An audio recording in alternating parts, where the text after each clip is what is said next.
Welcome to the Kingspiration Podcast. This is the place where you'll learn how to get unstuck and gain momentum in your life and business. Each week, we tackle the real aspects of entrepreneurship, personal development, relationships, and fitness. I'm your co-host, Ethan King, from Atlanta, Georgia, USA, entrepreneur, TEDx speaker, and best-selling author of Wealth Beyond Money. And I'm your co-host, Justin King, no relation to Ethan, from Cape Town, South Africa, entrepreneur, speaker, and business growth strategist. Our journey crosses continents and cultures, sharing wisdom and experiences to propel you forward. Welcome to Kingspiration. Let's start the conversation. All right, so on today's episode, we're going to talk about why do businesses fail? Why do, the latest, I think, statistics that we've probably all heard, at least in America, and I'd be interested to hear about South Africa, but in America, I believe 80% of businesses fail within the first 5 years of being started, and only less than 5%, 4 or 5% of businesses make it to the $1 million in revenue mark out of those businesses that last, and then an even smaller percent get bigger than that. So with that said, we're both entrepreneurs, and we're surrounded by this world. We coach entrepreneurs also. So why do you think it is that some businesses continue to thrive, but most don't? To answer that, I think we'd all love to know, and we'd like to have a definitive question. We'd all like to have a definitive answer too. I think that one thing where I'm going to go with this immediately is the sexiness of successful, and we definitely get sucked into that. I think the thought process or the idea, and I shared it series. I think one of the told so many times, whether it was true correct or not, was the story of the lady who started, what are those little decorative studs that people put into their Crocs called? So they use them, they put, whatever they're called. So her kid had Crocs, and so she was like a link or something like that, and she got a little ladybug. She put it into her kid's Crocs, and the kid went off to school and came back and was like, Mommy, everyone at school wants these as well. So she started making for some of her friends. It's just snowballed. Eventually turned it into a business and sold it for $20 million, something like 12, 18 months later. Something ridiculous. And again, I've told that story so many times. Whether it's actually, I'm not too sure, but the idea of being able to have this overnight success, I'm pretty sure this is correct. I need to confirm.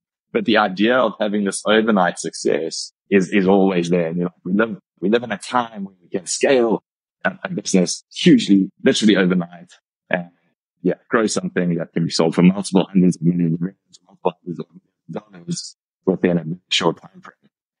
So kind of hanging that thought there.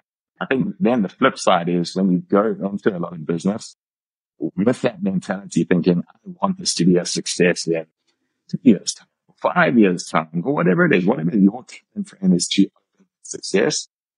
I think fatigue and a lack of confidence, is this going to be worth it at the end of the day? Starts kicking in at some stage when you're just not hitting this level of success that you thought you were going to. So I've always had this kind of concept and this thought that this line in the head that, and I suppose this goes for a lot as well as business, that you've got to outlast failure. So you've got to be willing to keep going, keep a step ahead of failure. It's tracking behind you. It's on the hunt. And as long as you can keep that step ahead, you've got to ultimately, hopefully, reach the success at some stage. But whether you get there, I suppose, it's really down to quite a few things that you can get into.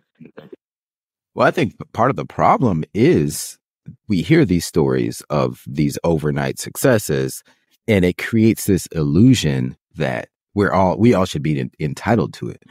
When the truth of it is that most overnight successes probably have a 20-year background that you didn't see. It's like an iceberg where you see the tiny tip of the iceberg that may seem huge and massive, but underneath of that, under the water, it's way more massive.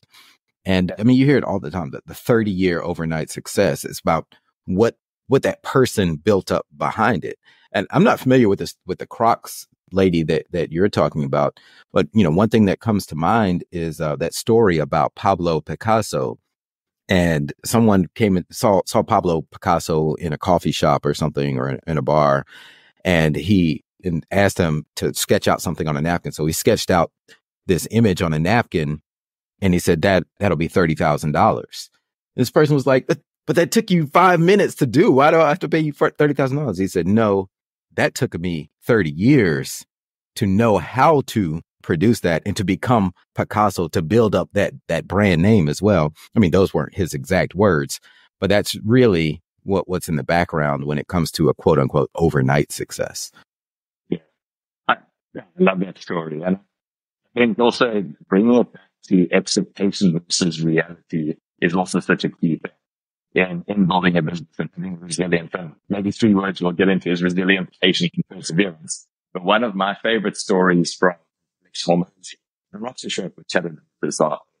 It's very relevant for this is how important it is to level up people's reality or the expectation with the actual reality. And he uses the example of he was in college, and in his final year, he was actually do you call it a chairman of the frat? I'm not too sure. I'm trying to use the correct terms. So he headed up the frat in his final year there. And he said, like clockwork, the new intake, which was 25, the new intake, roughly 12 to 14 days every single year into the start of the new year, there would be a revolt. They would say, this isn't what it's for, this is bullshit, I'm this. And he said, like clockwork every single year. So when he was heading up the frat that year, he got them all into a room, 25 of these first years and himself. And he said, guys, how many of you thought this was going to be easy? And he said, nobody put it there. And then he said, how many of you thought this was going to be hard? Everyone put up their hand. And he said, this is what hard feels like. And in that moment, it just leveled up their expectation to the reality of the situation. He says there was not another moment. They got through their hazing, and then they lived like kings for the next 3 years. And I think that's really, really important for business as well. And even with managing people, clients, staff, whatever it is always trying to level up our expectation with what the actual reality is. I think that will go a long way to really helping us outlast that failure if we do get to that point. Right. I mean, and I believe that failure is just, you get tired of fighting sometimes. Like at some point, the owner, the human being, the person will get tired of the blows, because in entrepreneurship, it can feel like you're constantly going against the headwind that's blowing against you. Like there's always something new, some competitors, some regulation. I mean, for example, today, so Google and Yahoo are changing up the email requirements. I don't know if you've heard about this, but on the back end, when it comes to email, mass marketing email, now you have to have your DKIM settings correct at the domain level. Now, most people listening is like, what the heck is he even talking about? I don't even know what that means. But if I don't get these settings changed on the back end, then my customers won't get my emails anymore, which is going to have a drastic impact on our business sales. So every little tiny fight like this, every change, there's no set it and forget it. There's no point where your business is just smooth sailing. There's always some adjustment that you're going to have to make. There's always some fight, some struggle. It could be everything from employee issues to a negative customer or a client who's a pain in the ass. There's always going to be something. And I think that people have different thresholds. And most people, and this is my philosophy, my take on why those statistics are so pitiful about why so many businesses fail, is because I think most people get into business thinking it is going to be a pipe dream or like hitting a lottery ticket, and they're going to become this overnight success. And then the minute a few of those blows come, you're like, oh, I didn't sign up for this. But like you said, this is what hard feels like. And you got to keep pushing through the hard and just lean into it and realize that it's part of your everyday life as a business owner, as an entrepreneur, to keep your gloves up and keep fighting the fight. And when folks get tired, that's when they hang it up or, go out of business or sell it. Hopefully they sell it and have a nice exit or pass it on to their kids. But the sad reality is that most don't. So here's a different lens to look at it through. I would like to think that when all these difficult moments, these strategic decisions come up, you've got to make a good business decision, a rational business decision. How many of the businesses that fail, and there's also a line, you either win or you lose. Not Mm-hmm. you win or you lose. That's right. It's got to be the case with business. How many of those business failures are actually just great learnings, and they've decided, you know what, based on all these learnings that I've had, that's the best business decision is for this business to be no longer. And then they go on to perhaps start something else. Do you think I'm reaching, or do you think there's something to that? Oh, there's definitely something there, but it's a question of where are you in your life journey as to, do you want to learn that lesson and make a shift and make the change and keep going? Or do you just like, you know what? I don't care anymore. I'm done with it. You know what? There's a vendor of ours that recently went out of business, and he left everybody hanging. I mean, it was really irritating. And this is another example of one of those blows in business, but it's a vendor that makes, we bought a certain machine that we use in our business every day. Our business life depends on this one particular machine that cuts out materials in a certain way. And this company's been around for 40 years. And it's the only place to get like the parts that we need on a regular basis. So we've, 20 years of business, out of those 40 years they've been in business, we've been doing business with them for 20 years. And so have many others in our industry. And then we get an email one day that's like, this company is shutting down and will no longer be around. And it's just kind of like, deal with it. But that would be fine if we could get the materials from other places, but they didn't even give us any resources. So I finally, just my personality, I'm like, I know it'll work out. I don't get stressed out about these type of things. So after a few months went by, one of the employees who used to work at the company, he started his own business because, what else are you going to do? The job you're working at is gone. So he said, hey, reach out to me because I'm trying to keep the supplies and things going. So I just called him. I had a conversation with him because we weren't able to get the supplies quickly. So I said, well, what happened? Like, why did you all just close instead of selling the business so that it could keep going? You keep fulfilling orders for your customers. And he said, the owner, he just got older, and the prices for all his supplies doubled. Everything in the world is getting more expensive right now. Well, he would have had to, expenses would have doubled, and he would have had to lay out more cash up front in order to supply everything. And he just decided he was older and he wanted to retire, and he was tired of it. And I said, well, why didn't you all try to sell the business? He was like, well, we did try a little bit, but the offers were too low, and he just decided he didn't want to do it. So he just closed the doors and moved on with his life. And I was really irritated. I was thinking, man, I would have probably bought the business instead of just letting it go under. So obviously you didn't try hard enough because I didn't even know it was for sale. But it was really eye-opening. So he was just tired. He was older and tired, and he had different priorities in life, and he left everybody holding the bag, but he didn't care. So that's what, at the end of the day, that's what we're faced with, is our own life and our own reality, because at the end of every business is a human being, even if it's a publicly traded company. Now, a publicly traded company is going to have more, boards of advisors and, different redundancies, but the economy is driven by small businesses. And at the helm of those small businesses is a human being who has shit going on in their life, and they may or may not decide to keep going with it. Yeah, and they will hit that, and that may be early in the business again, or maybe after 40 years, like you said. Yeah, it's very interesting stuff.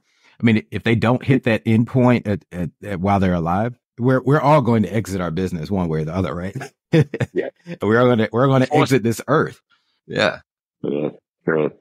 So if we bring it back to the other side of the spectrum, do you think so? And where my mind is at, so Casey Neistat has been speaking on WhatsApp. He likes to use the term patience. So he says he had patience to his success in YouTube and media. He prefers to use the word patience because it's far less sexy than resilience. The resilience he gives actually showing victories. It feels like you're doing something proactive, where patience is just sitting back and believing.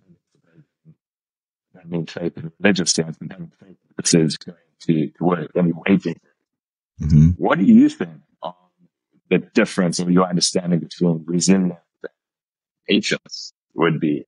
And do you need to have one or the other? Do you need to have something I've been thinking about a lot and trying to figure out exactly what the nuance difference is going to be? Yeah, that's for me. I think you do need to have both. And the difference is that patience, I compare it to fitness. Let's say you losing weight, for example. Like right now, so at the end of 2023, at the end of last year, my weight was not where I wanted it to be. I'd been eating way too much over the holidays, sitting at my desk, not moving. And man, I looked at the scale. I was like, oh my God, I need to lose 20 pounds. I need to get my body fat percentage back down. I've got to kick things into high gear. But the thing with fitness, as you know, it's not something you do and then you're done and then you're just in shape. It's not like, oh, I'm going to get in shape this week and I'm going to run 10 miles a day for this week and then I'm done. Now I'm in shape for the rest of my life. It doesn't work like that. It's an everyday thing forever. Like it just keeps going on and on and on. So you got to have that patience, and you got to also know that when you can ramp up your level of activity and you're watching your macros and changing your diet. You can definitely scale up and scale down. We go through these waves up when it comes to our nutrition and fitness, but your results aren't going to happen overnight. I'm not going to lose that 20 pounds in one day just because I willed it. It's going to take patience for me to get there. Now, so far over the past few weeks, I'm about 5 pounds down because I'm measuring and I'm tracking. But if I said to myself, oh, this is taking too long, I just give up, I'm not going to lose the weight. So I got to have patience to hit my goal. But I still have to do the work. So patience doesn't mean just sitting around waiting. I got to get out there, put one foot in front of the other. I got to log my meals in my fitness pal and watch it every single day. And then gradually I'm going to reach that goal.